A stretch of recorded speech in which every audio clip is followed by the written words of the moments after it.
चलो आज हम एक कहानी सुनते हैं, सुनहरे गोबर की कथा।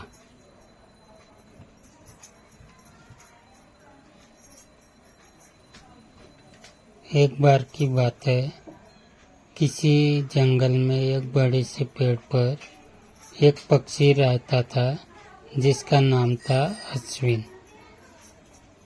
सबसे चौंकाने वाली बात यह थी कि उस पक्षी का मल सोने में बदल जाता था।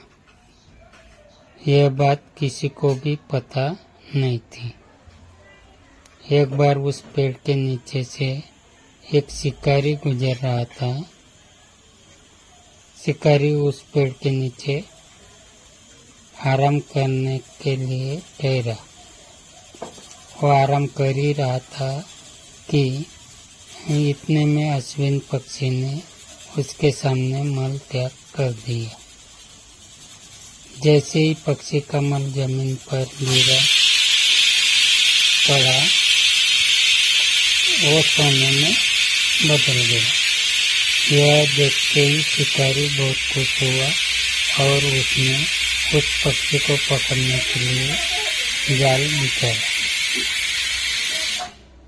अश्विन जाल में फंस गया और शिकारी उसे अपने घर ले गया।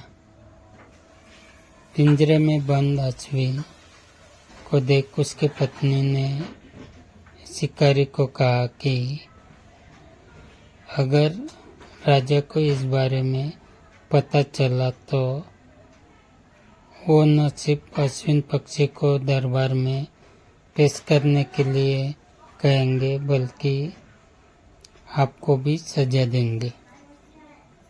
ये सुनकर डर के मारे शिकारी ने खुद ही अश्विन पक्षी को राज दरबार में पेश कर राजा को सारी बात बताई।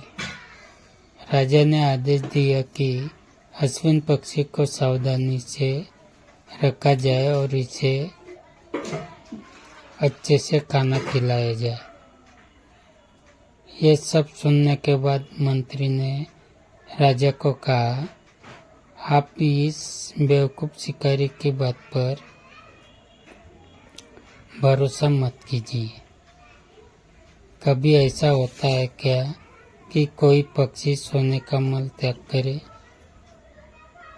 इसलिए अच्छा होगा कि इसे आजाद करने का आदेश दे। मंत्री की बात सुनकर राजा ने अश्विन पक्षी को आजाद करने का आदेश दिया। अश्विन पक्षी ने उड़ते उड़ते राजा के दरवाजे पर सोने का मल त्याग कर दिया। यह देखते ही राजा ने मंत्रियों को उसे पकड़ने का आदेश दिया, लेकिन तब तक अश्विन पक्षी उड़ चुका था। उड़ते उड़ते अश्विन पक्षी अपने मन में कह गया, मैं बेवकूफ था जो शिकारी के सामने मल त्याग कर किया। शिकारी बेवकूफ था जो कि अपनी पत्नी के कहने पर मुझे राजा के पास ले गया। राजा बेवकूफ था जो मंत्री की बात में आ गया। इस तरह सभी बेवकूफ मुझे एक ही जगह मिल गए और मैं आजाद हो गया। धन्यवाद प्रभु। और वो उड़ गया। इस कहानी से हमें ये सीख मिलती है, कभी भी दूसरों की बातों में नहीं आना चाहिए और अपने दिमाग से काम लेना चाहिए। यही इस कहानी का सीख है। समझ गए?